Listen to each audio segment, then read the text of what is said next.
الرجيم بسم الله الرحمن الرحيم الحمد لله رب العالمين والعاقبة للمتقين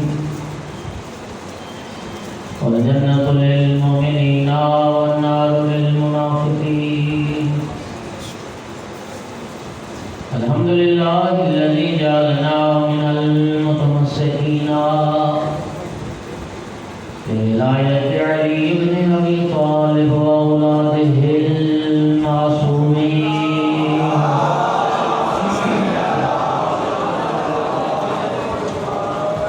الحمد لله الذي جعلنا من الباقين على سيد الشهداء وأولاده وأصحابه المظلومين الصلاة والسلام والتحية والإكرام على رسوله الكريم شفيع المذنبين أنيس الغريبين ورحمة للعالمين أعني العبد المؤيد الرسول المسدد المحمود الأحمد المصطفى الأمجد أبا القاسم محمد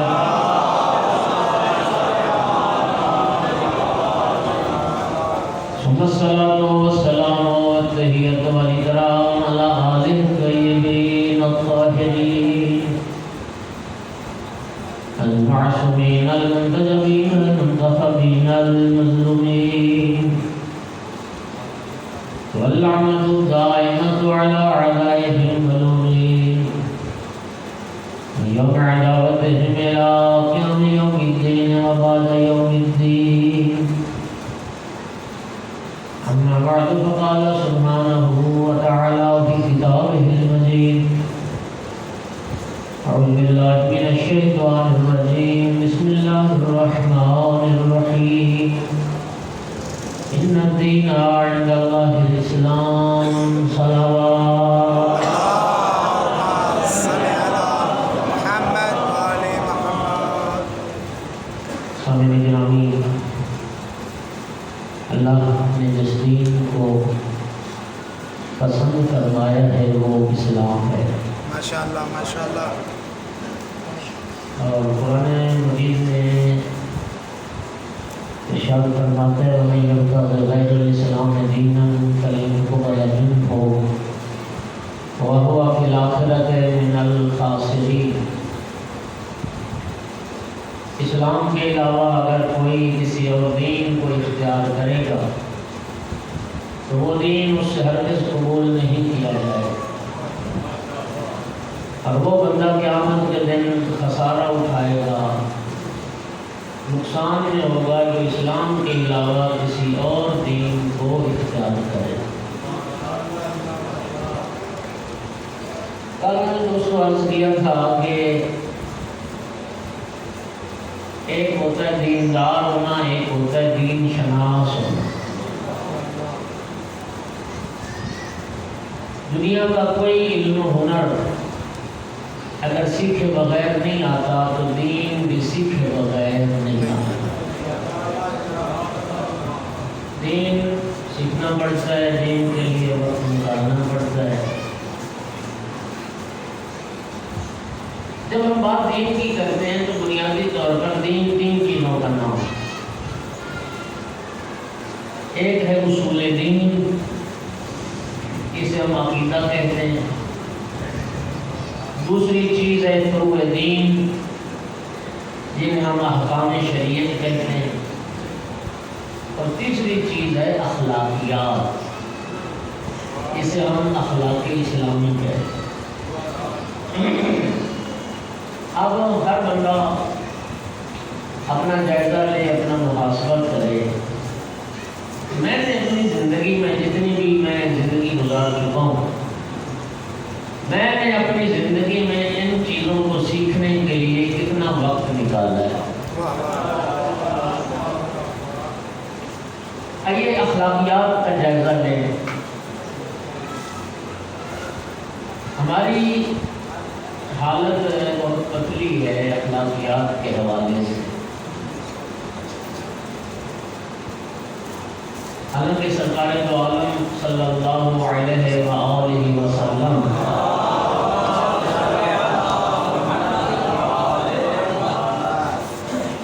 آقا کی ولادت باسعادت کا مہینہ ہے۔ سرکار دو عالم نے اپنی کیسر کی غرض دو چیزوں کو قرار دیا۔ تو حدیث مبارکہ سرکار کی پڑھتا ہوں، اس میں رسول اللہ نے یہ فرمایا ہے کہ میں رسول بن کر کیوں آیا ہوں۔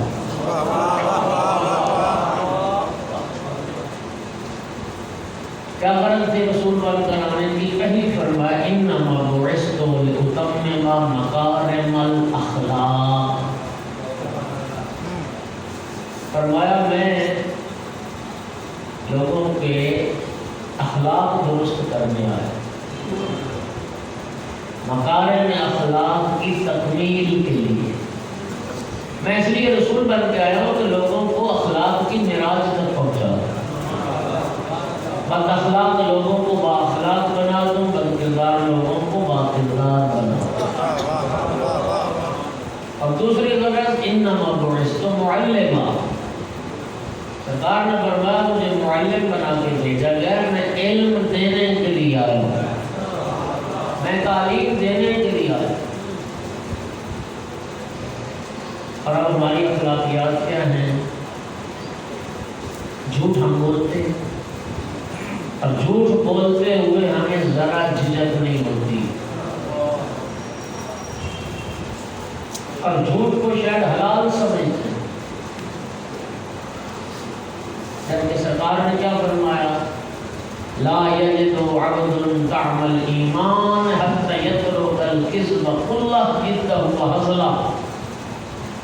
سرکار فرماتے ہیں کوئی بندہ ایمان کا ذائقہ بھی نہیں چکھ سکتا، مومن ہونا دور کی بات، ایمان کا ذائقہ بھی نہیں چکھ سکتا جب تک وہ جھوٹ کو ترک نہ کرے۔ چاہے سنجیدگی سے جھوٹ بولے، چاہے مزاح میں جھوٹ بولے، جھوٹا بندہ اس نے تو ایمان کا ذائقہ نہیں چکھا، چاہے جائے کہ وہ سمجھے کہ مجھ سے بڑا جلال پر میں مومن ہی کوئی۔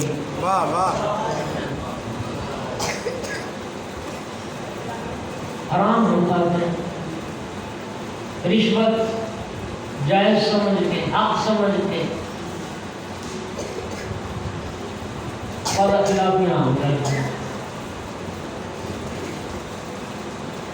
اولاد ماں باپ کا کہنا نہیں مانتی، اولاد ماں باپ کی نافرمان، بیوی شوہر کا کہنا نہیں مانتی، بیوی شوہر کی نافرمان۔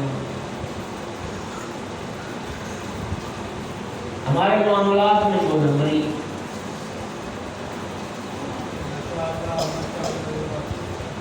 معاملات نہیں،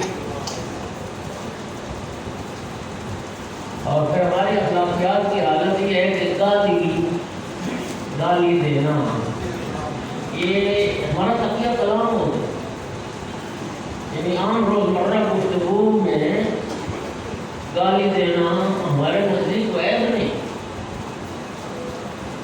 جبکہ قرآن کیا کہتا ہے؟ لا تنابزوا بالالقاب، کسی کو برے لقب سے اور کسی کو برے القاب سے یاد مت کرو۔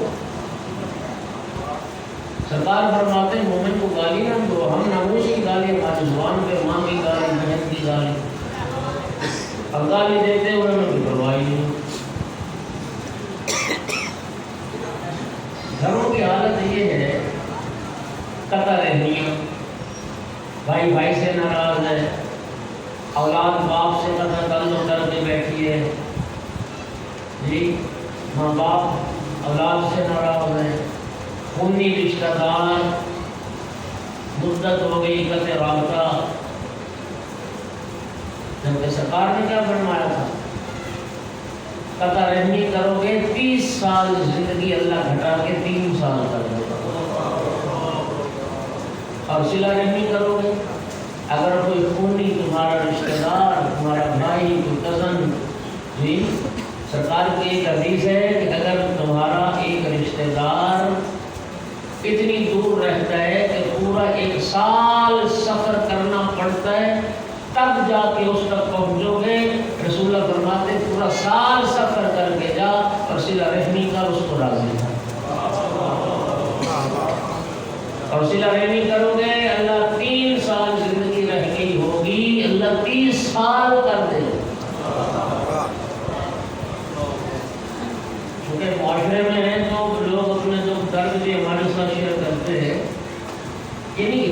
بد اخلاقی ہے، گھروں میں خاندانوں میں کوئی بچہ آگے نکل رہا ہے، کوئی جوان آگے نکل رہا ہے، اس کو زیر کرنے کے لیے، اس کو زج کرنے کے لیے، اس کو ذلیل کرنے کے لیے، اس کو تنگ کرنے کے لیے تعویذ دھاگے ہو رہے ہیں، کالا جادو ہو رہا ہے، ہاں جی، اور ایسے عملوں کی خدمات حاصل کی جا رہی ہیں، رشتہ داروں پہ ناجائز مقدمات قائم کیے جا رہے ہیں، ان کو ذلیل کیا جا رہا ہے، ان کو پریشان کیا جا رہا ہے، یہ ہماری اخلاقیات اور مذہب کے نام پر ہماری اخلاقیات کیا ہیں؟ بارگاہ سے لڑ رہی ہے، مسجد مسجد کے خلاف ہے، مولوی مولوی سے لڑ رہا ہے، ذاکر ذاکر سے لڑ رہا ہے، متولی متولی سے لڑ رہا ہے، ماتمی سنگت کے خلاف ہے۔ وہ دعا پڑھیں گے تو ہم ماتم نہیں کریں گے، وہ دعا پڑھیں گے تو ہم ماتم نہیں کریں گے، وہ مجلس پہ اس کو بلائیں گے تو ہم نہیں جائیں گے، وہ مجلس پڑھے گا تو ہم نہیں سنیں گے۔ یہ اخلاقیات ہے۔ مومنین آپس میں دست و بھروا، نفرت نہیں نفرت، سینے بھرے ہوئے بغض کین حسد سے۔ جناب سیدہ طاہرہ صلی اللہ علیہ وسلم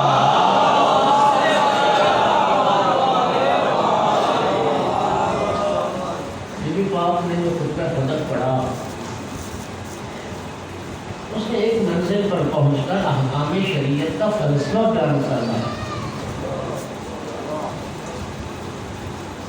اور نبی پاک کا جملہ ہے ان اللہ جعل امامتنا نظاما للملت و امانا من الفرقہ۔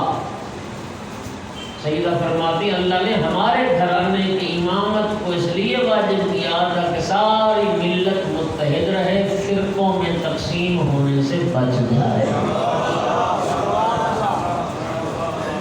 نبی پاک کے اس فرمان کا مطلب یہ بنتا ہے کہ جو ائمہ اہل بیت علیہ السلام کی ولایت اور امامت کا عقیدہ نہیں رکھتے وہ لڑے مرے جہنم جائیں، لیکن جو ائمہ اہل بیت کی امامت اور ولایت کا قائل ہے انہیں آپس میں لڑائی جھگڑا نہیں دیتے۔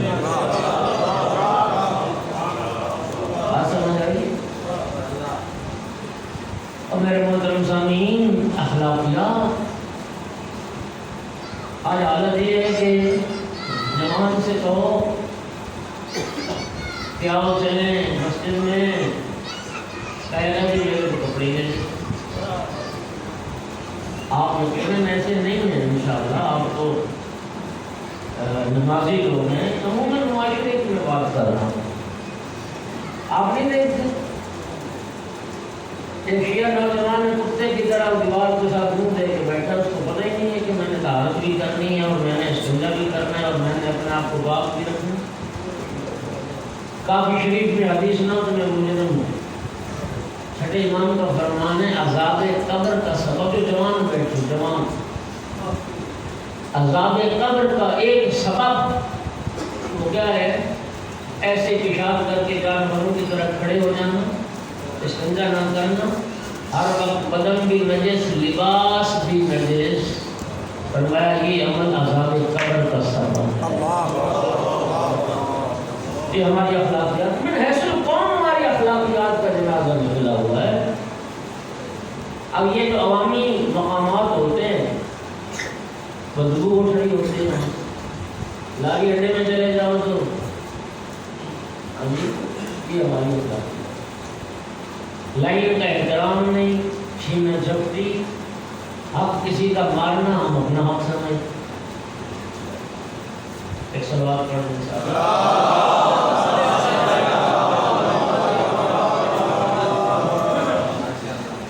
تو جو ہے یہ کہے گا نا، مطلب بامیان نے یہ باقاعدہ کہا، چند دفعہ تو مجھے کہا اچھی طرح یاد ہے۔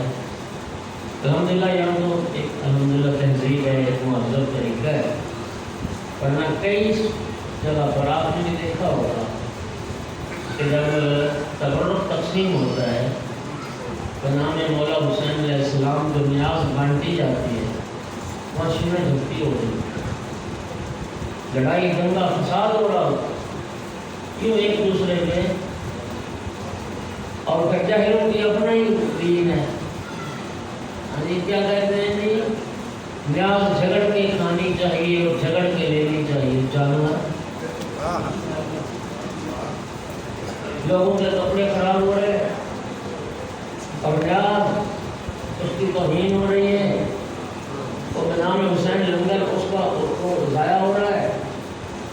یہ موارد آپ نے دیکھے ہیں یا نہیں؟ دیکھیں.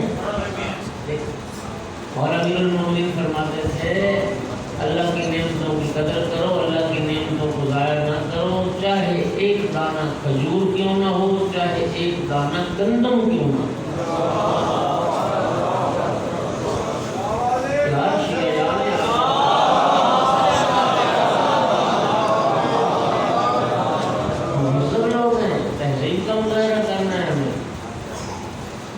یہ ہماری اخلاقیات ایک چھوٹی سی جھلک میں نے دکھا. اب آگے فروع دین، احکام شریعت، ان میں ہماری حالت کیا ہے؟ ہم اپنے بنیادی ترین مسائل شریعت سے بھی جاہل ہیں. یقین کیجیے کہ میں یہ اپنے مشاہدات کی بات کر رہا ہوں. ابھی تھوڑا عرصہ ہوا ہے، شاید 2 ہفتے نہیں ہوئے. یہاں ایک شہر میں ایک مومن نے کہا جی میں نے وہ شہر میں اس نے گھر بنایا لیا کہ علم پاک نصب کرنا ہے اور اس کی لیٹرینوں کا رخ غلط ہے.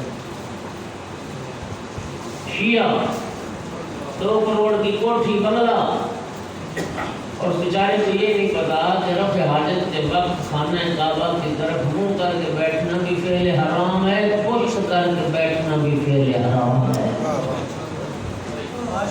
ایسے لوگوں کو ابھی طہارت کرنے کا بھی طریقہ نہیں. رفع حاجت کے وقت کس رخ بیٹھنا یہ بھی پتہ نہیں. لوگوں کو استبراء کا پتہ نہیں. 2 بچوں کا باپ ہے، غسل جنابت کلمہ پڑھ کے کرتا ہے. جس جانور کو یہ بھی نہیں پتا کہ کلمہ کافر کو پاک کرتا ہے یا مجرم کو پاک کرتا ہے. غسل کا طریقہ نہیں ہے. لوگوں کو، جوانوں کو یہ نہیں پتا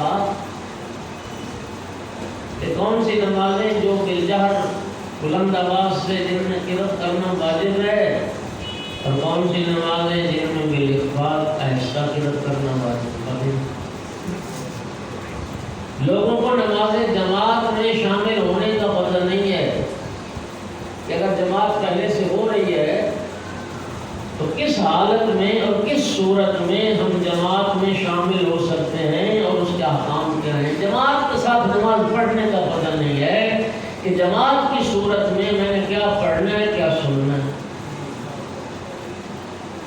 بات سمجھ آ رہی ہے؟ یہ نہیں پتا کتنے سفر پہ نماز قصر ہے، کتنے سفر پہ نماز پوری ہے. یہ نہیں پتا کتنے سفر پہ روزہ قصر ہوتا ہے اور کتنے سفر پہ روزہ پورا ہوتا ہے. رمضان میں اگر باہر سے اپنے وطن میں آ رہے ہو، کس صورت میں روزہ بچایا جا سکتا ہے، اور اپنے وطن سے تم نے نکلنا ہے تو کس صورت میں روزہ بچایا جا سکتا ہے. ہے نا یہ مسائل؟ جی عورتوں کو مسائل کا نہیں پتا.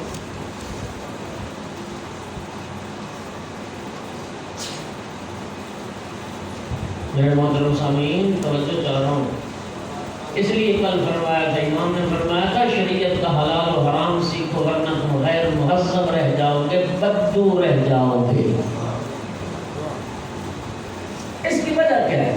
اچھا میرا ساتھ دینا ذرا. ایمان سے بتائیے جتنے مقاصد فکر ہیں مسلمانوں میں، جتنے مقاصد فکر ہیں، سب سے زیادہ مذہبی اجتماعات قوم شیعہ منعقد کرتی ہے بنام مجالس امام حسین علیہ السلام. اس میں کوئی شک ہے؟ سب سے زیادہ ہمارے مجالس ہیں نا. اور محرم سفر تو پھر یہ موسم عزا ہے، یہ فصل عزا ہے. لیکن الحمدللہ بنام امام حسین علیہ السلام سارا سال مجالس میں، سارا سال مجلس ہے، کبھی کسی شہر میں، کبھی کسی گاؤں میں، کبھی کسی بستی میں، جی ائمہ کی ولادت شہادت کے حوالے سے، اور جشن کے اہتمام ہوتے ہیں، شہادت کے پروگرام ہوتے ہیں، اور محرم سفر تو پھر مسلسل مجالس کا ایک سلسلہ چلتا ہے۔ تو سب سے زیادہ مجالس ہماری نہیں ہے، نہیں بولو ذرا صاحب تو میرا، سب سے زیادہ مجالس بھی ہماری، سب سے زیادہ جاہل بھی ہم۔ اللہ اکبر۔ ہمیں یہ نہیں پتا کہ اگر کپڑا نجس ہو جائے تو نلکے پہ اس کو کیسے پاک کرنا ہے، اور ایک موٹر چل رہی ہوتی پانی، جاری پانی، اس میں کیسے پاک کرنا ہے، جاری پانی کے احکام کیا ہیں، قلیل پانی کے احکام کیا ہیں، بارش کے احکام کیا ہیں، اور پانی کیا ہوتا ہے اس کے احکام کیا ہیں، بتائیں وجہ کیا ہے؟ میں عرض کیا کرتا ہوں کہ قوم شیعہ کا بچہ ماں کے شکم میں ہوتا ہے جب سے مظلوم کربلا کی مجالس میں آنا شروع کرتا ہے،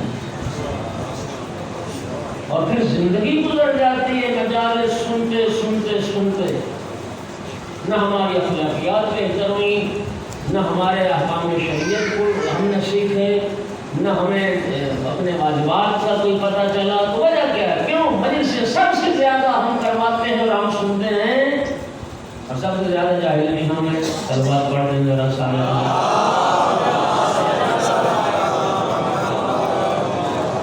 جبکہ اس کے برعکس جو حضرات ایران گئے رہے ہیں وہ جانتے ہیں۔ آپ جو حضرات ایران رہے ہیں آپ ان سے تصدیق کر لیں، میں ذمہ داری سے کہہ رہا ہوں، قوم میں 5 سال رہا، قوم کے ماحول کا ایک خاتون، ایک ٹیکسی ڈرائیور، ایک ریڑھی چلانے والا، ایک دکاندار، میں دعوے سے کہہ رہا ہوں ہمارے علاقے میں یہ جو پیش نماز ہیں، ائمہ جمعہ و جماعات ہیں، ان پیش نمازوں سے وہاں کے عوام مسائل شریعت زیادہ جانتے ہیں اور بہتر جانتے ہیں۔ یقین کی، اور اس کی وجہ کیا ہے؟ وجہ صرف یہ، ہم کیوں جاہل رہ گئے، باقی دنیا آگے نکل گئی، اس کی وجہ صرف یہ ہے کہ وہاں کی جو مجالس ہوتی ہیں ان مجالس میں دین بیان ہوتا ہے، وہاں جو مجالس ہوتی ہیں، وہاں جو ممبر ہے وہ جہلا کے قبضے میں نہیں ہے، علماء کے قبضے میں، وہاں ممبر پر صاحبان علم آتے ہیں، وہاں مجالس میں مسائل دین اور مسائل شریعت بیان ہوتے ہیں۔ ہمارا معاملہ الٹا ہے، نمبر علماء کے قبضے میں نہیں، نمبر 1۔ نمبر 2، ہماری مجلس میں دین بیان ہو، مجلس فیل، ہمارے کاغذوں میں وہ مجلس فیل شمار ہوتی ہے، اور فیل کیوں شمار ہوتی ہے؟ ہم نے جو کامیابی، مجلس کی کامیابی کا جو معیار بنایا ہوا ہے، اور جس مجلس میں دین بیان ہو وہ مجلس اس معیار پر پوری نہیں کرتا۔ تمہارے نزدیک کامیابی کا معیار کیا ہے؟ فضائل میں نعرے زیادہ لگیں، داد زیادہ ملے، واہ واہ زیادہ ہو، جی بولو تو صحیح یار، ماشاءاللہ یہی ہے نا، واہ واہ زیادہ ہوئی، داد زیادہ ملی، ہاں جی، اور ہماری اصطلاحات ہیں وہی فلاں نے تو آج مجمع کھڑا کر دی، یعنی وہ مجلس کامیاب ہو گئی جس مجمع میں، اگر مجمع نے کھڑے ہو کے داد دے دی کرنے والے، اور مسائل میں گریا زیادہ ہو گیا تو وہ مجلس کامیاب ہو گئی، اور جس مجلس میں نعرہ نہ لگا، جس مجلس میں کسی نے داد نہ دی، ہاں جی، جس مجلس میں مسائل میں گریا زیادہ نہ ہوا، وہ مجلس تمہارے کاغذوں میں فیل ہو گئی۔ یہی ہے نا، بے شک اب تو یہ معیار بنایا ہے کہ سارے زمان جانتے ہیں۔ آج تو وہ ایک واضح ہے نا، کل ایک ویڈیو پہ آنن فانن وہ پوری دنیا میں پہنچ جاتا ہے، وائرل ہو جاتا ہے۔ اب تم نے جو یہ معیار بنا دیا، اب اہل منبر مجبور ہیں اس معیار کو حاصل کرنے کے لیے اپنے ساتھ ویگنیں اور بسیں بھر کے لائیں۔ میری بات سمجھ آ رہی ہے؟ اپنا مجمع واہ کرنے والا ساتھ لے کے آئے تاکہ میری مجلس کامیاب ہو جائے. پانی بھی خوش، عوام بھی خوش. صلوات پڑھو سارے.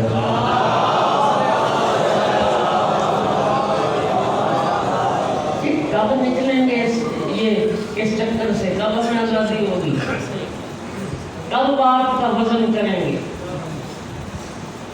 ایک فقیہ نے، ایک مجتہد نے وصیت نامہ لکھا اور وصیت نامے میں اولاد کو یہ وصیت کی، میرے مرنے کے بعد میری مجلس ترہیم پڑھنے کے لیے ایک ایسے عالم کو بلایا جائے جو اس مجلس میں صرف مسائل شریعت بیان کرے.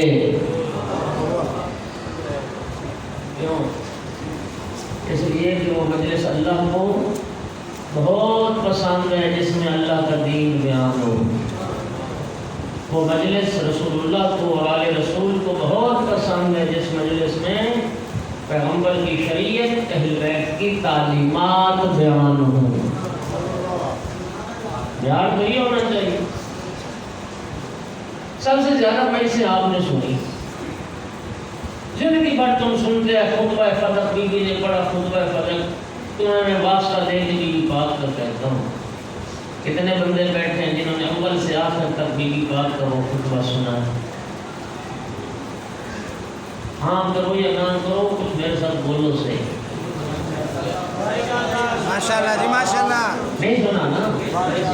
نہیں بولو گے تو پھر میری کی مجلس فیل ہو جائے گی.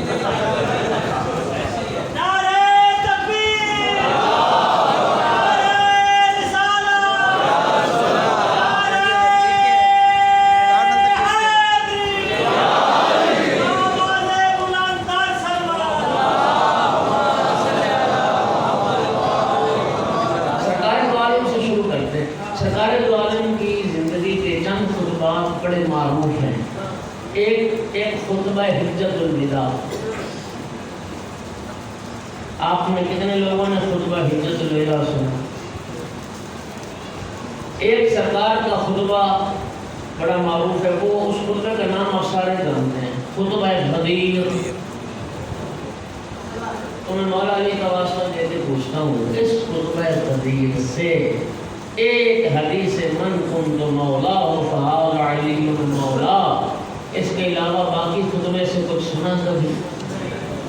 بولو بولو. اتنا مفصل اور طولانی خطبہ تھا، وہ کدھر گیا؟ صرف ایک حدیث پڑھی تھی رسول اللہ نے، پورا خطبہ ارشاد فرمایا تھا، بڑا مفصل اور مبسوط. مولا امیر المومنین علیہ السلام کے کتنے خطبات ہم نے نہیں سنے. مولا کے پاس خطبات تو وہ ہیں جو معجزہ تھے، معجزہ اعجاز تھا امیر المومنین کا. وہ تو ہمیں شوق سے پڑھنا سننا چاہیے تھا. صحابہ کرام کے درمیان مولا امیر تشریف فرما تھے تو بات ہو رہی تھی کہ کون سا حرف ہے حروف تہجی میں سے جو سب سے زیادہ انسان کی کلام میں آتا ہے. بات سمجھے؟ کہ کون سا ایسا حرف ہے جو انسان کی کلام میں سب سے زیادہ آتا ہے؟ تو سب نے اتفاق کیا کہ حرف الف سب سے زیادہ کلام میں آتا ہے. شاید آپ دو چار جملے بھی نہیں بول پائیں گے جس میں الف نہ آئے. جب انہوں نے کہا نا کہ الف کے بغیر بہت مشکل ہے، آقا امیر المومنین علیہ السلام نے فی البدی پورا خطبہ پڑھ دیا جس میں الف استعمال ہی نہیں.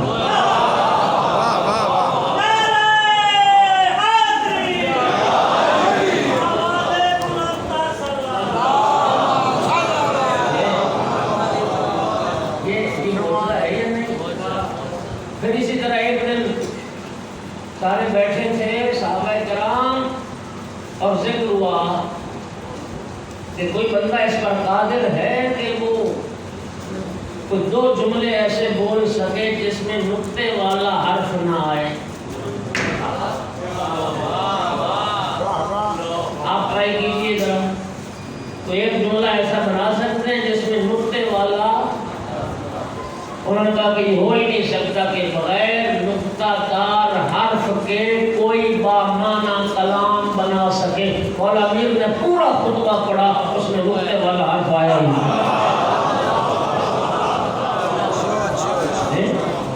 یہ معجزہ ہے۔ مولا کے دو خطبات ہم نے نہیں سنے، اور ممکن ہے کئی دوستوں نے آج یہ سنا ہو کہ مولا کا ایک خطبہ ایسا ہے بغیر الف کے، اور ایک خطبہ ہے بغیر نقطے کے، اور پھر نیت البلاغہ بڑا پڑا ہے خطبات مولا، اور چند خطبات مولا امیر کے بڑے معروف ہیں، جن میں خطبہ شکشکیہ بڑا معروف خطبہ ہے، ہم نے نہیں سنا۔ اسی طرح جناب سیدہ طاہرہ صلوات اللہ علیہا دو خطبے، آپ نے شاید صرف ایک کا نام سنا، خطبہ فتح نہیں سنا۔ ایک بی بی پاک کا خطبہ وہ ہے جو جناب سیدہ طاہرہ نے مہاجرین اور انصار کی عورتوں کے درمیان پڑھا ہے، اور شاید یہ نام بھی آپ آج سن رہے ہوں کہ ایک خطبہ وہ بھی ہے جو مستورات تھی نا جی مہاجرین کی اور انصار کی ساری عورتیں، ان میں سیدہ طاہرہ نے خطبہ پڑھا، وہ تاریخ میں موجود، آپ نے نہیں سنا۔ امام حسن علیہ السلام کے خطبات ہے نہیں سنا۔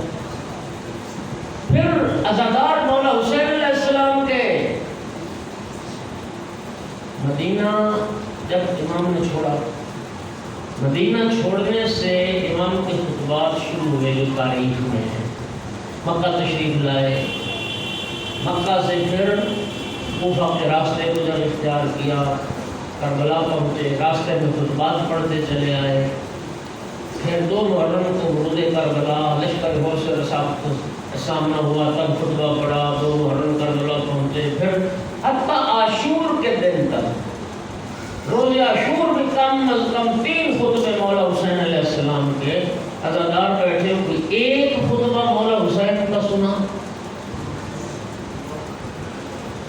اور مولا امام حسین علیہ السلام کا ایک خطبہ جسے آپ علیہ انقلاب کہہ سکتے ہیں، جسے آغاز انقلاب کربلا کہتے ہیں، وہ 57 ہجری میں، واقعہ کربلا 61 ہجری میں ہوا۔ 57 ہجری کا جو حج تھا، حج معاویہ زندہ تھا اس وقت، 57 ہجری کے حج میں مینا میں امام حسین علیہ السلام نے اس وقت جو صحابہ کرام زندہ تھے اور قبائل کے سردار زندہ تھے، سب کو اکٹھا کر کے مینا میں مولا حسین نے عظیم و شان خطبہ پڑھا جو کتابوں میں موجود ہے، کبھی آپ نے سنا؟ یہ تو باپ کا ذکر تھا۔ امام سجاد علیہ السلام کے سنتے آئے خطبات کوفہ و شام، کتنے سنے تم نے؟ سنتے آئے ہو کہ رسول زادیوں نے، میری آقا زادی زینب کبریٰ صلوات اللہ علیہ نے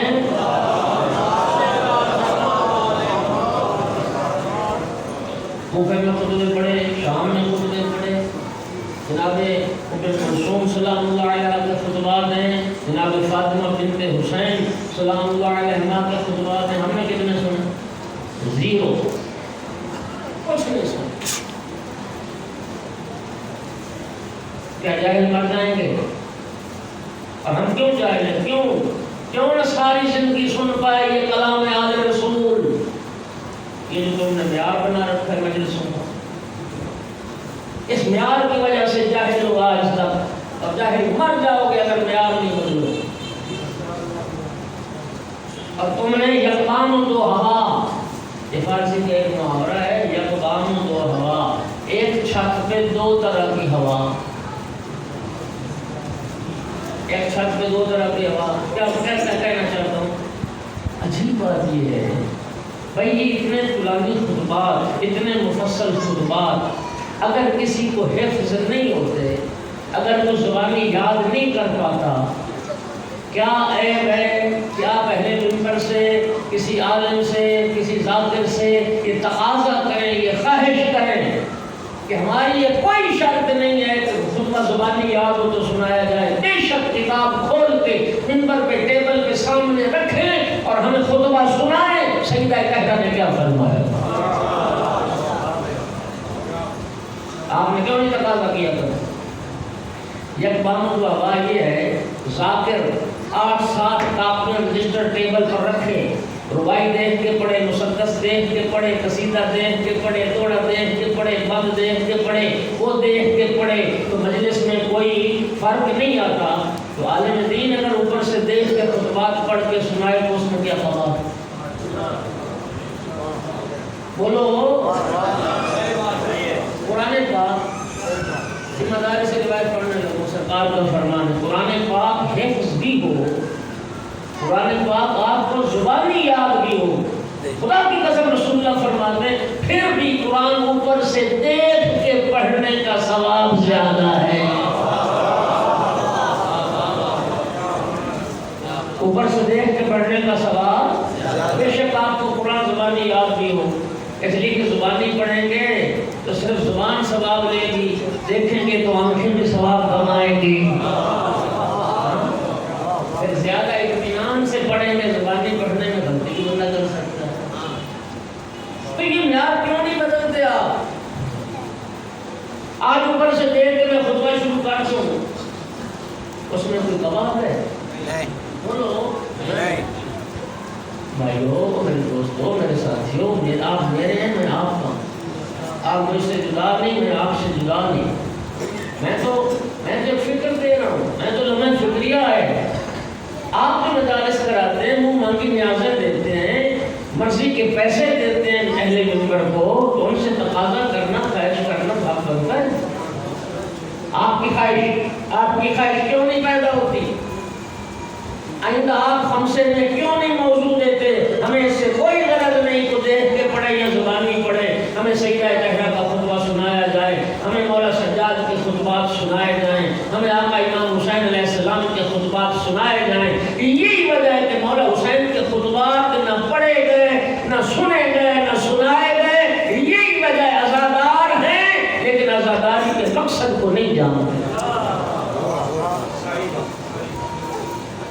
عزادار ہیں لیکن یہ نہیں پتا کہ امام حسین علیہ السلام نے جان قربان کی کس لیے۔ وہ مولا کا کلام سامنے آئے گا، مولا کے خطبات کو پڑھو گے، سنو گے تو تب حقیقت والے ہوگے۔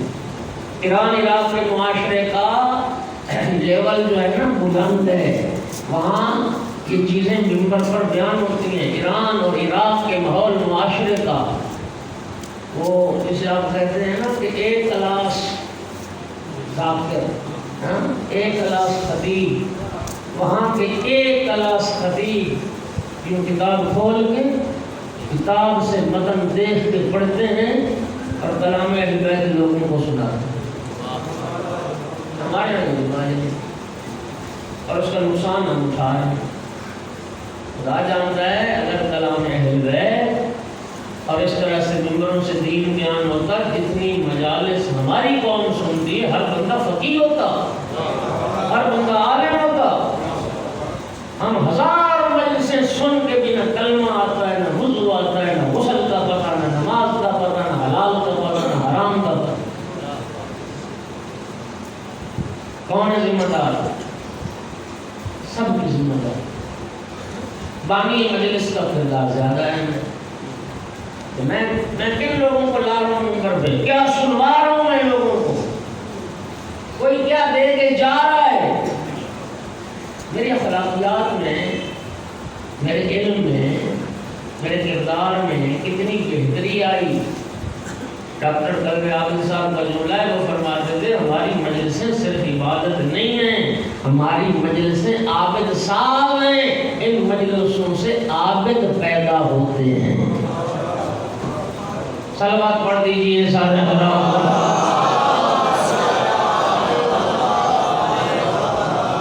ایک دفعہ پھر بھی تکلیف کریں۔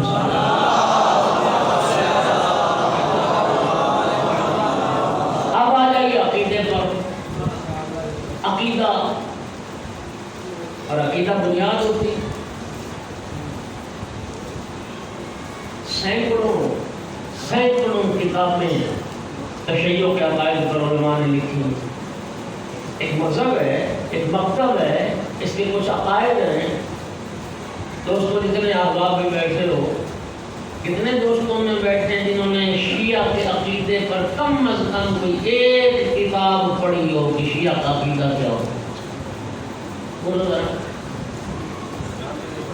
جی، نہیں پڑھی نا؟ نہیں پڑھی، ایک کتاب نہیں پڑھی شیعہ کے عقیدے پر کہ شیعہ کا عقیدہ کیا ہو۔ اور ہمارے اہل منبر کے ڈائلاگ سنے آپ نے جو منبروں میں آتے ہیں؟ چلو دو جملے میں سناتا ہوں، جس نے سنا ہے وہ میری تائید کرے، میں جھوٹ بولوں تو مجھے آپ کہہ دیں کہ آپ جھوٹ بول رہے ہیں، اور جس نے سنا ہے یہ ڈائلاگ وہ کہے کہ میں نے سنا۔ اہل منبر پہ آ کے مومنین کو خطاب کر کے ایک ڈائلاگ بولتے ہیں، میری عقیدے والے نڑ گل ہے، یہ سنا نہیں؟ میری عقیدے والے نڑ گل ہے۔ اچھا ایک دوسرا ڈائلاگ ہے، مجلس میں بندہ نہیں بولتا عقیدہ بولتا ہے، یہ جملہ بھی سنا؟ آپ مجھے ایمان سے بتائیں کہ دنیا میں ایک بندہ ایسا دکھا سکتے ہیں جس کا کوئی عقیدہ نہ ہو؟ اور میرے بھائی دنیا میں ہر انسان عقیدے والا ہے۔ یہ مسیحیت ایک عقیدہ ہے، یہودیت ایک عقیدہ ہے، ہندوازم ایک عقیدہ ہے، سکھزم ایک عقیدہ ہے، دیوبندیت، بریلویت، یہ سارے عقیدے ہیں۔ تو پھر کیا مطلب میری عقیدے والے سے بات ہے اور مجلس میں عقیدہ بولتا، کیا مطلب؟ اور کر رہے ہیں نہیں؟ بھائی دنیا میں ہر بندہ عقیدے والا، حتیٰ جو دین کا قائل ہی نہیں وہ بھی ایک عقیدہ ہے۔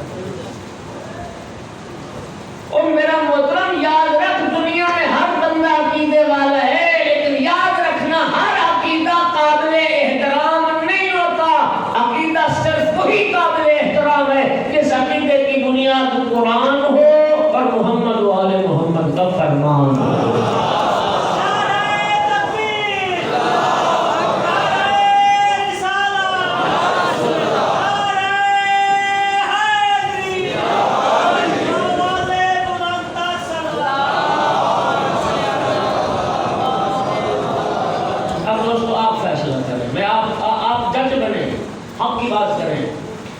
ایک بندے کا عقیدہ قرآن کے بھی خلاف ہے، محمد و آل محمد علیہ السلام کی تعلیمات کے بھی خلاف ہے، آپ بتائیں اس عقیدے کی کوئی حیثیت ہے؟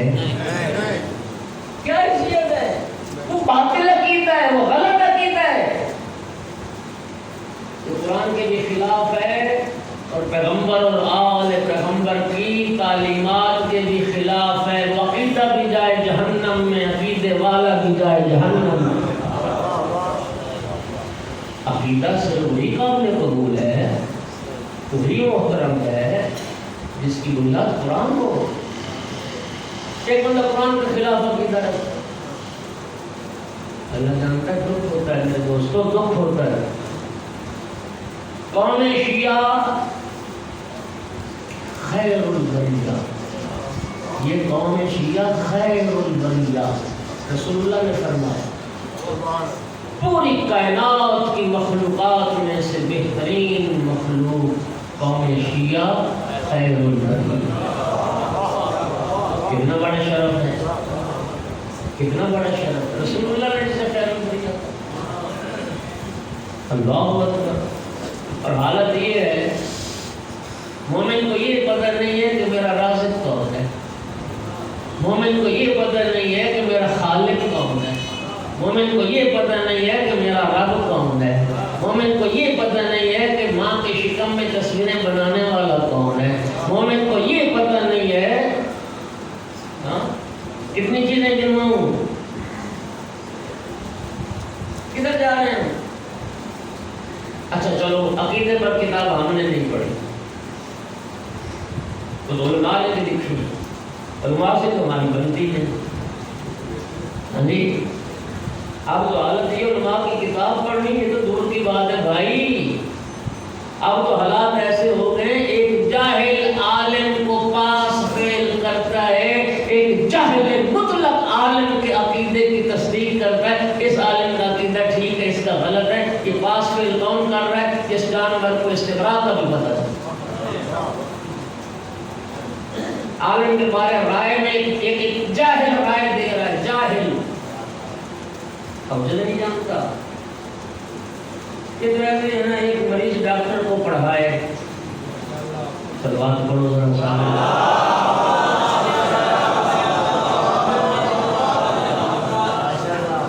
ماشاءاللہ جناب ماشاءاللہ. چلو علماء کی کتابیں لکھی ہیں آپ نے نہیں پڑھی.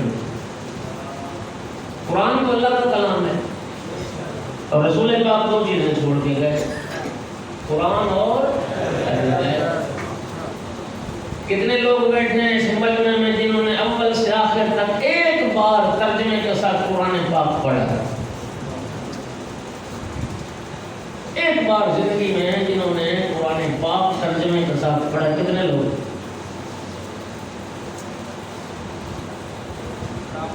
کتنے لوگ بیٹھے جنہوں نے حدیث اور یہ کتاب پڑھی؟ حدیث سب سے زیادہ حدیث کا ذخیرہ قوم شیعہ کے پاس. اہل سنت بھائی بھی بیٹھے ہیں تو ذرا وہ میری بات کی جا کے تصدیق کر رہے ہیں. سب سے زیادہ حدیث کا جو ذخیرہ ہے وہ ہمارے پاس ہے اہل تشیع کے پاس. اور اس کی بنیادی ایک وجہ ہے سارے مسلمان ایک محمد کے کلام کو حدیث سمجھتے ہیں, ہم 14 کے کلام کو حدیث سمجھتے ہیں.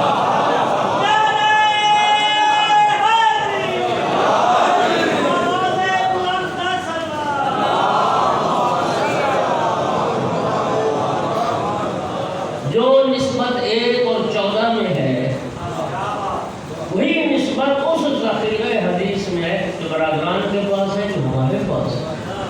آپ نے حدیث کی کوئی کتاب پڑھی نہیں؟ نہج البلاغہ کا مطالعہ کیا نہیں؟ صحیح سجادیہ کو ہم نے نہیں پڑھا, ائمہ کی دعاؤں کو ہم نے نہیں پڑھا. اور میرا بھائی نہ قرآن پڑھا, نہ حدیث پڑھا, نہ نہج البلاغہ کا مطالعہ, نہ ائمہ کی دعاؤں سے معرفت اور واقفیت, تو پھر جو تو عقیدہ بنائے پھرتا ہے اس عقیدے کی بیس کیا ہے, بنیاد کیا ہے اس عقیدے کی؟ صاحب تو میرا حق کے طرفدار بنو, مر جانا ہے. نہ کسی مولوی نے تمہاری جگہ پر جواب دینا ہے نہ کسی ذاکر. آخر کی منزلیں ہر کسی نے خود طے کر دی.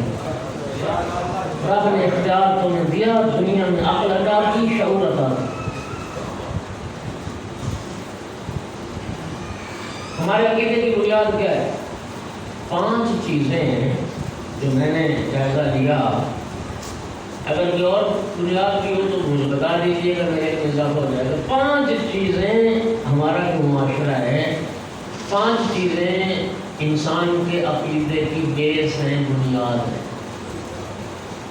سب سے زیادہ دنیا میں شاید 90% سے زیادہ لوگ ان کا وہی عقیدہ ہوتا ہے جو ماں باپ کا ہوتا ہے.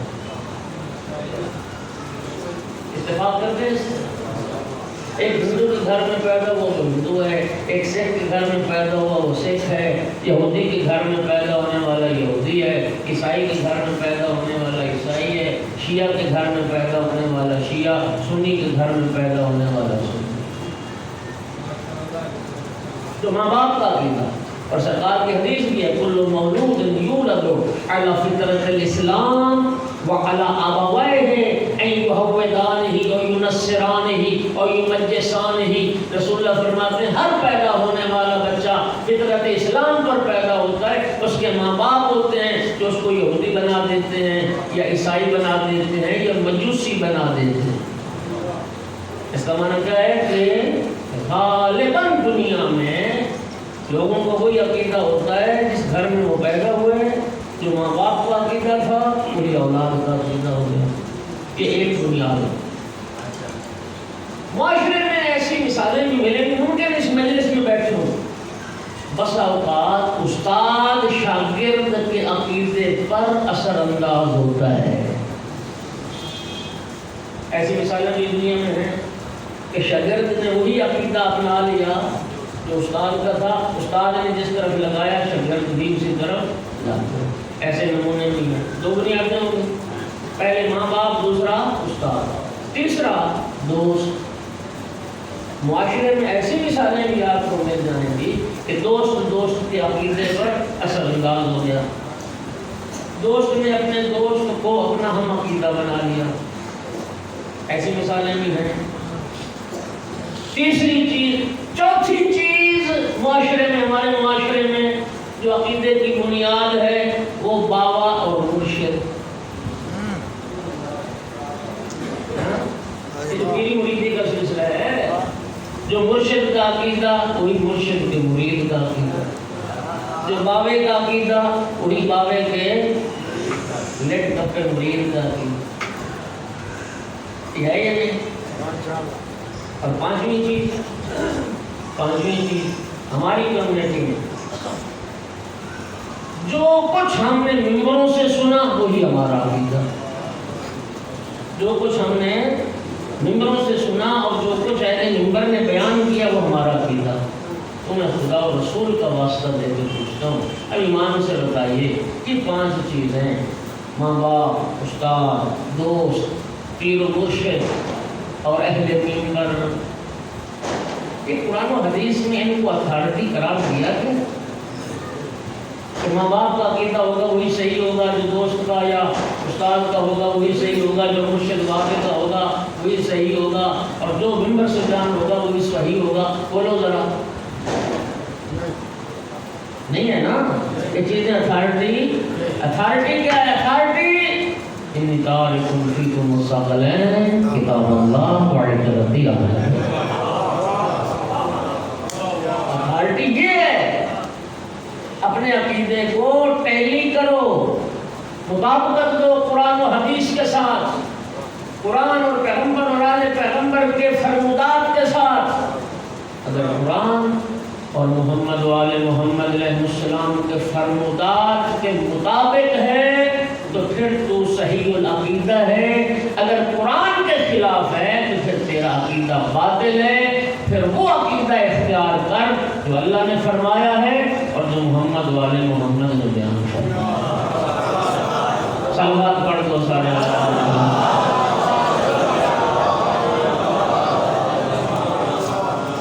گھبرا تو نہیں رہے ہیں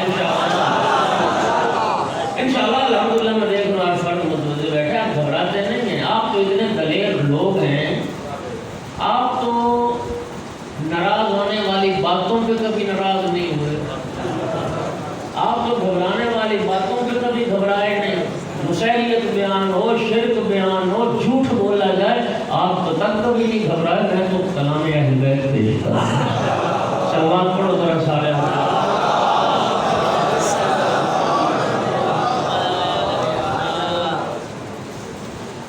شیخ المحدثین شیخ صدوق رضوان اللہ تعالی علیہ، انہوں نے ایک حدیث ذکر کی، آپ میں سے بہت سارے بیٹھے ہوں گے زائرین، سید عبدالعظیم حسنی سلام اللہ علیہ تہران میں رے شہر میں جن کا مزار مبارک ہے، جو حضرات ایران جاتے ہیں وہ یقیناً تہران بھی گئے ہوں گے سید عبدالعظیم کی، انہوں نے سید عبدالعظیم کی زیارت کی رات کھڑا کر ماشاءاللہ۔ یہ سید عبدالعظیم آل محمد کے گھرانے کی جلیل المرتبت ہستی، سمجھو چاہنا سید عبدالعظیم حسنی کہلاتے ہیں، 4 واسطوں سے امام حسن علیہ السلام کے بیٹے، اور 4 معصومین کا زمانہ انہوں نے پایا ہے، 4 معصوم آئمہ کی شاگردی اور صحبت اختیار کی، اور معصومین کے بعد آل محمد کے گھرانے میں جس فہرست میں شہنشاہ وفا کا نام آتا ہے، جس فہرست میں ہم شکل پیمبر شہزادہ علی اکبر کا نام آتا ہے علیہ السلام، اسی فہرست میں سید عبدالعظیم کا نام ہے۔ 4 واسطوں سے امام مصطفیٰ علیہ السلام کے بیٹے ہیں، اور 4 معصومین کی صحبت کا شرف پایا، شاگردی کا شرف پایا، امام علی نقی علیہ السلام کے خاص اور خواص میں سے تھے، اور ان کی عظمت اس قدر زیادہ ہے 10 امام علی نقی علیہ السلام کی حدیث ہے. یہ مفاتیح الجنان پڑھیے مسجد میں, ابھی اٹھا کے دیکھ لو. زیارت نامہ سید عبدالعظیم کا موجود ہے. اس زیارت نامے میں پڑھو گے امام علی ہادی علیہ السلام, امام علی نقی علیہ السلام کی یہ حدیث موجود ہے. 10ویں امام نے شخصیت کے بارے میں فرمایا تھا, من زارا عبد العظیم برے کمن زار الحسین بکربلا. امام نے فرمایا تھا جس بندے نے رے میں آ کر, تہران میں آ کر سید عبدالعظیم کی قبر کی زیارت کی, گویا اس نے کربلا میں مولا حسین علیہ السلام کی. اللہ اکبر, کتنا بلند مقام ہے جن کی زیارت سے آقا امام حسین علیہ السلام کی زیارت کا ثواب ہوتی ہے. آپ تھک گئے میں بس کر دیں. ماشاءاللہ جی ماشاءاللہ. مصیبت نہیں پڑتا, میرا گھنٹہ پورا ہو جائے گا. ماشاءاللہ جی ماشاءاللہ. آقا صاحب کی سیاد السلامتی کے لیے آواز بلند سلام.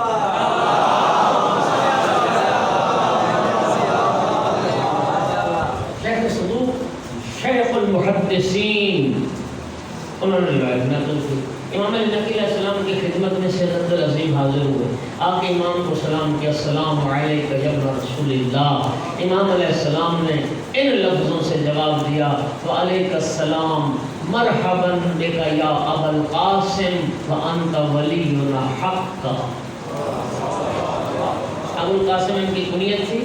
فرمایا اے ابو القاسم مجھ پر بھی سلام ہو اور خوش آمدید, اور اے ابو القاسم ہمارا حقیقی ولی اور حقیقی شیعہ تو. اس امام نے پوری تصدیق لگا دی, انت ولینا حقا. اب انہوں نے عرض کی, اے فرزند رسول, میں اپنا دین اور عقیدہ آپ کی خدمت میں پیش کرنا چاہتا ہوں. آپ سن کے اگر اس میں کوئی کمی بیشی ہے تو میری اصلاح کر دیں. میں چاہتا ہوں صحیح دین پر مجھے موت آئے تاکہ میری دنیا بھی کامیاب ہو جائے, میری آخرت بھی کامیاب ہو جائے.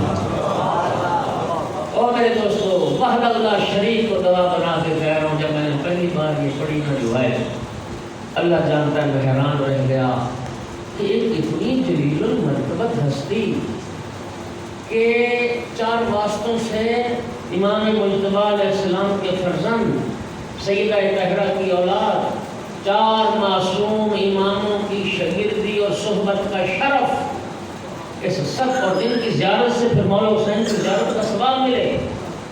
ایسی ہستی کو ضرورت محسوس ہوئی کہ میں امام سے اپنے دین عقیدے پر مہر تصدیق ثبت کروا لوں. انہیں ضرورت محسوس ہوئی, ہمارا کیا بنے, ہم کہاں کھڑے ہیں, ہم کس بات کی مولی ہیں, ہم کس خوش فہمی میں مبتلا ہیں. اپنے سوا سب کو کہتے ہیں کہ غلط عقیدے ہیں ان کے, نہ قرآن تم نے پڑھا, نہ حدیث تم نے پڑھی, نہ عقیدہ کو تم نے پڑھا, نہ تشیع کے عقائد پہ کوئی مطالعہ کیا, نہ علماء سے تمہاری کوئی دوستی اور رابطہ. ہم کس خوش فہمی میں مبتلا. تو سید عبدالعظیم نے اپنا دین عقیدہ امام علی نقی کے سامنے پیش کیا. جب امام نے سنا تو امام نے پھر ان لفظوں سے مہر تصدیق سب فرمائی. فرمایا ھذا دینی و دین آبائی, اے ابو القاسم, اے سید عبدالعظیم, یہ دین جو تم نے بیان کیا میرا بھی یہی دین ہے, میرے آبا و اجداد کا بھی یہی دین ہے. اسی دین پر مضبوطی سے قائم رہنا, تمہاری دنیا بھی کامیاب ہو جائے گی, تمہاری آخرت بھی. اب آپ نے خواہش نہیں کی کہ وہ دین عقیدہ میں سناؤں, میرا خیال میں اس کو پھر کے لیے چھوڑ دیں. جی اچھا, 2-4 آئٹم کہتے, 2-4 آئٹم سنا.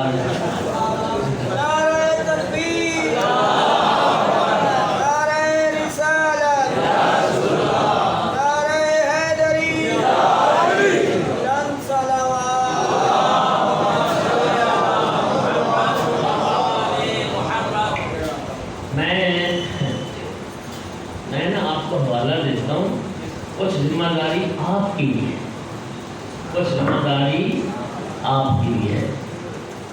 پتہ ہے کیا دین انہوں نے پیش کیا؟ امام کے سامنے کون سا عقیدہ انہوں نے سنایا؟ سارا وہ عقیدہ جو آپ تلقین میت میں میت کو سناتے ہیں۔ آپ کو شیخ صدوق کی حدیث سامنے کھول کے رکھ لیں اور اس طرف سے تلقین کھول کے سامنے رکھ لیں، چند لفظوں کے اختلاف کے سوا مختصر ترین ایک شیعہ کا عقیدہ کیا ہونا چاہیے اس تلقین میں موجود ہے۔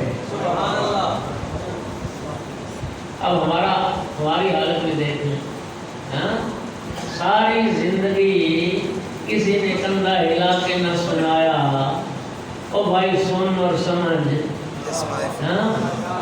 اب اس وقت سنا رہے ہیں جب مر گیا اور قبر میں پہنچ گیا، اب اترے جی ایک بندہ قبر میں ہاتھوں کی کینچی بنائے اور کندھا ہلا کے سنائے اور سمجھائے، خواب سنیں خواب سمجھیں۔ جب سننے سمجھنے کا زمانہ تھا اس وقت نہ کسی نے سمجھایا نہ سنایا، اب مر گئے اب کندھے ہلا ہلا کے اسماعیل ہم کیا سنیں؟ اور میری بات کا غلط معنی نہ لینا، جس زاویے سے میں بات کر رہا ہوں ذرا اسی زاویے سے بات لینے کی کوشش کرو۔ میری بات کا کوئی مطلب نہ نکالے تو میت سنتا نہیں، میت سنتا ہے۔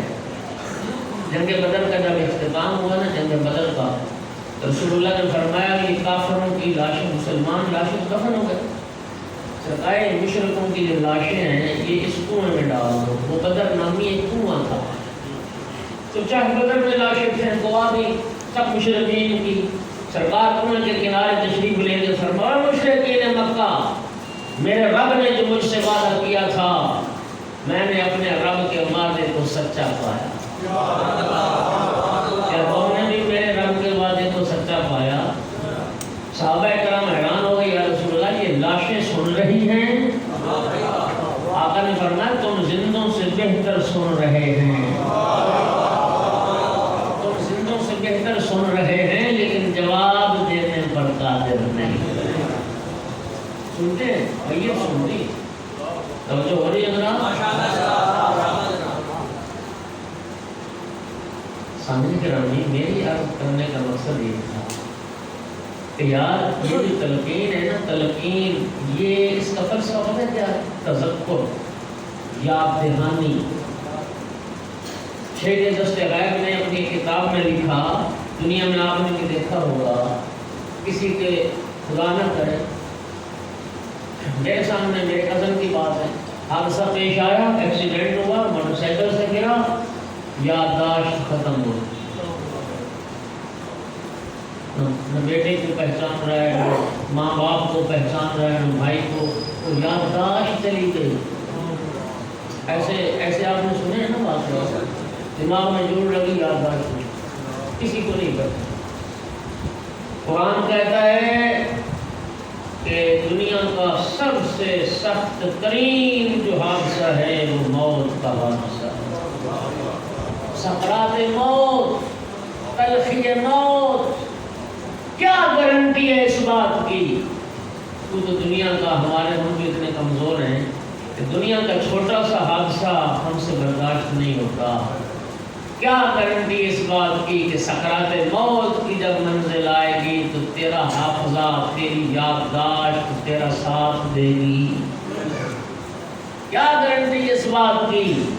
اس وقت تیرا عقل معاف ہو گیا، تیرے حافظے نے تیرا ساتھ چھوڑ دیا، پھر کیا ہوگا؟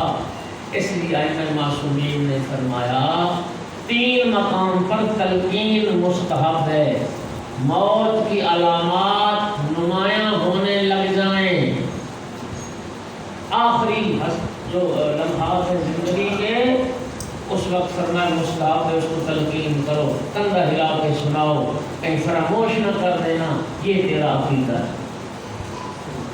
پھر قبر میں لٹا کے تلقین کرو، اگر بھول گئے تو اس کو یاد آ جائے، باتیں اس کے ذہن میں آ جائیں، اور تیسری مرتبہ جب تعویذ قبر بند کر دیا جائے تو پھر بھی قبر پہ بیٹھ کے اس تلقین کو پڑھو۔ اور جوانوں دوستوں، میری عرض کرنے کا مقصد یہ ہے کہ یہ تلقین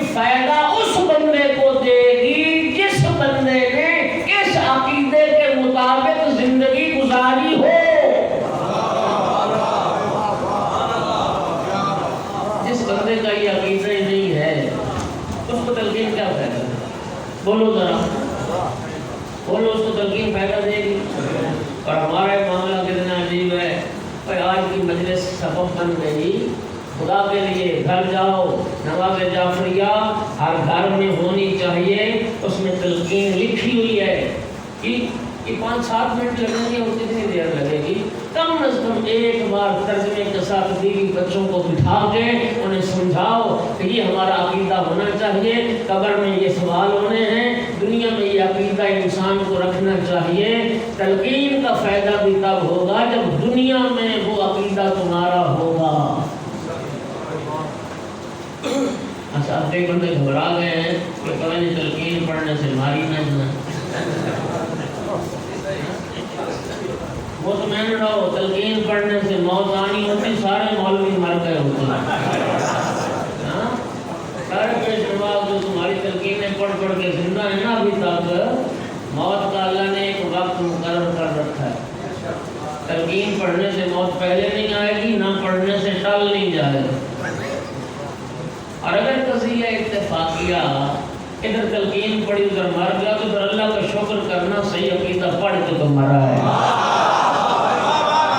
صلوات پڑھ دو محمد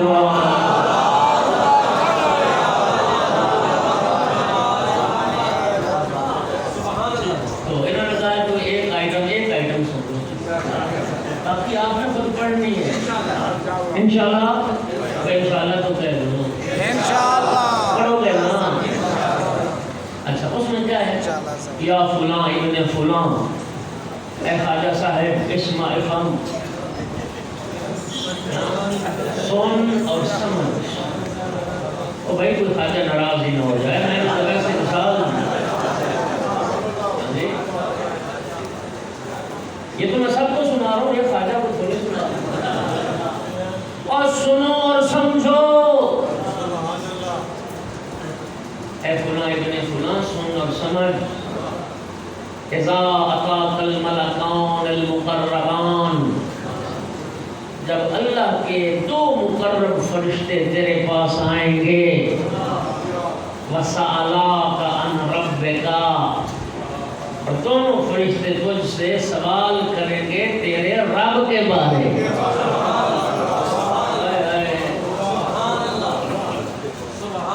اللہ کے بارے نہیں، خالق کے بارے نہیں، رازق کے بارے نہیں، کس کے بارے؟ یہ لفظ نہ ہو تو آپ میں مجھے نہیں معاف۔ سَأَلَاكَ عَنْ رَبِّكَ، اور دونوں مقرب فرشتے تو اس سے سوال کریں گے تیرے رب کے بارے، تیرے رب کے بارے، تو فَلَا تَخَفْ وَلَا تَحْزَنْ، اے مومن گھبرا نہیں، ڈر نہیں، فَقُلْ فِي جَوَابِهِمَا اللَّهُ جَلَّ جَلَالُهُ رَبِّي۔ مومن گھبرا نہیں، ملائکہ کے سوال سے ڈر نہیں، ان کے جواب میں کہہ دے اللہ جل جلالہ میرا رب ہے، اللہ میرا، اللہ میرا۔ تو جو دنیا میں علی رب سے نعرے لگائے، بولو اس کو تلقین فائدہ دے گی؟ مولا علی علیہ السلام کا سوال ہونا ہے، تیری جرت ہی نہیں ہے تو قبر کا منزل ایسے طے کر۔ پہلا سوال تیرے رب کے بارے، کہنا اللہ میرا رب۔ دوسرا سوال کریں گے النبی کا، تیرا نبی کون ہے؟ تو کہنا محمد رسول اللہ، محمد النبی۔ اور اگلا پھر سوال ہونا ان ائمۃ کا، تیرے امام کون ہے؟ اب پھر مولا علی سے شروع کر، علی امامی والحسن امامی والحسین امامی۔ تو میرے بھائیوں یہ عقیدہ کم از کم یہ رکھنا بات ہے۔ اللہ آپ کو سلامت رکھے، قرآن پڑھا کرو۔ اور دوستو آخری بات سنو، اللہ جانتا ہے کہ میرا دعویٰ ہے جس دن قوم شیعہ نے ترجمے کے ساتھ قرآن پاک پڑھ لیا، آئمہ کی دعاؤں کا مطالعہ کر لیا، نہج البلاغہ کو دیکھ لیا، پھر یہ شیعوں میں یہ جو تم نے تقسیمیں کر رکھی نا جہالت کی بنیاد پر، فلاں مقصر ہے، فلاں خالی ہے، فلاں فلاں ہے، ساری قوم شیعہ کا عقیدہ ایک ہو جائے گا جس دن تم قرآن پڑھ لو گے۔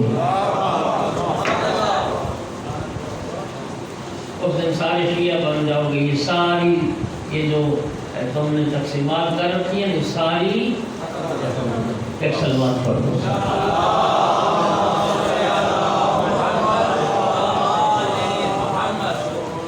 سہل بن سعد ساعدی کہتا ہے یہ سہل رسول اللہ کا صحابی مدینے کا رہنے والا تھا، اور یہ وہ صحابی ہے کہ امام حسین علیہ السلام نے اپنے عاشور کے ایک خطبے میں چند صحابہ کا نام لیا ہے، اس میں اس سہل کا نام بھی لیا ہے۔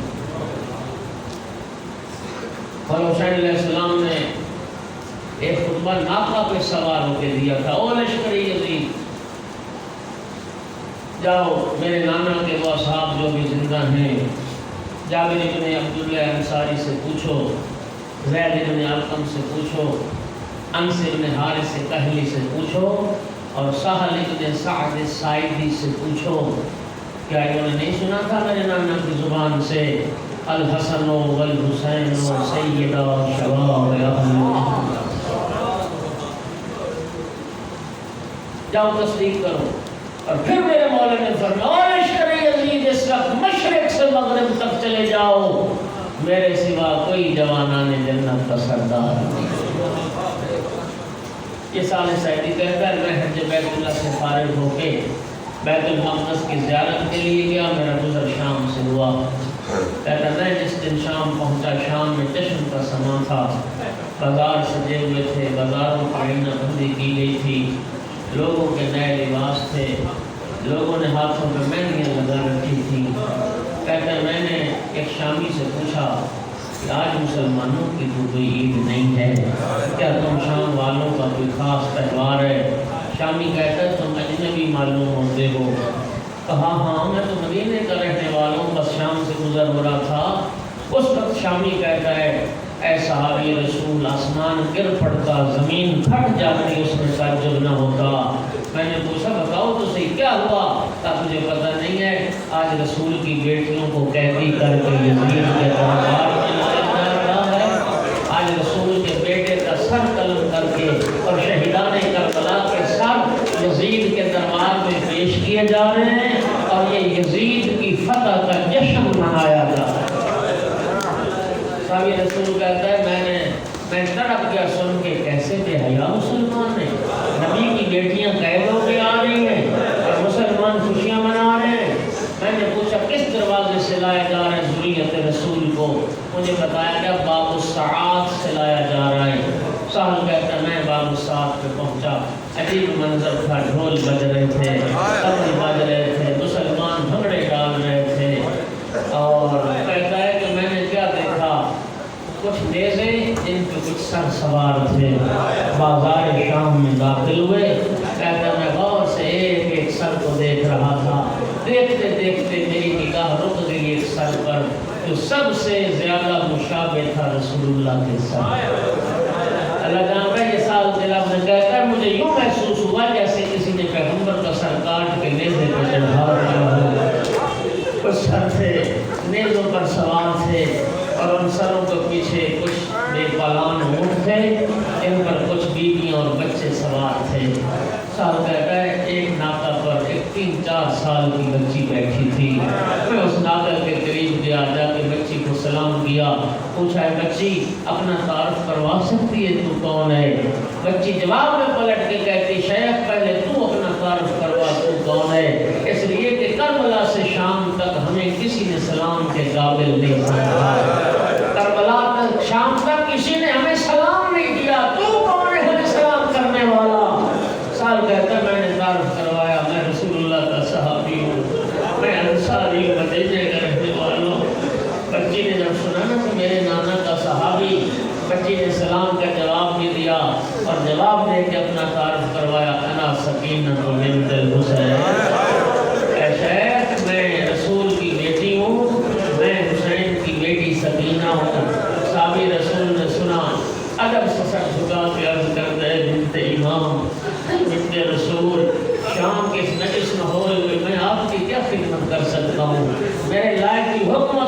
کیجیے. جناب سکینہ کی سنو گے حسرت کیا تھی. جناب سکینہ نے فرمایا او میرے نانا کا صحابی ہم پر احسان کر سکتا ہے کہ اتنا احسان کر دے. شمر سے جا کے کہہ دے سروں کو آگے آگے لے کے چلے. شام والے سروں کا تماشا دیکھے رسول زادیوں کا تماشا. سال ہمارے سروں پہ چادریں نہیں ہیں اور یہ غیرت لوگ ہمارا تماشا دیکھتے ہیں. سال کہتا ہے 400 دینار تھا میرے پاس اور میں لے کے گیا. شمر یہ دینار مجھ سے قبول کر لے اور سروں کو آگے آگے لے کے چل. کہتا شمر نے میری بات مان لی. تھوڑا سا فاصلہ ایجاد ہو گیا. میں پیچھے پیچھے سروں کے چل رہا تھا زیارت کرتے ہوئے. سال کہتا میں نے دیکھا چھتوں پر عورتیں سوار تھی ان کی جھولیوں میں پتھر تھے. ایک بڑھیا جھکی اس نے ایک پتھر اٹھایا. اس نے دیکھا نشانہ لیا جس پہ فرزند زہرا کا سر کہتا اس نے پتھر مارا. میں نے دیکھا مظلوم آقا کی پیشانی پر لڑا. کہتا ہے صحابی رسول میں دیکھ کے برداشت نہ کر سکا. تقوا کے لیے ہاتھ اٹھا دیے. اللہم اہلکھا ومن معہن. میرا اللہ اس ظالم عورت کو بھی ہلاک کر, اس کی ساتھی عورتوں کو بھی ہلاک کر. سال بہتر میری بد دعا فوراً مستجاب ہوئی. چھت گری, عورتیں واسلے جہنم ہو گئی. میں عرض کروں گا اے صحابی رسول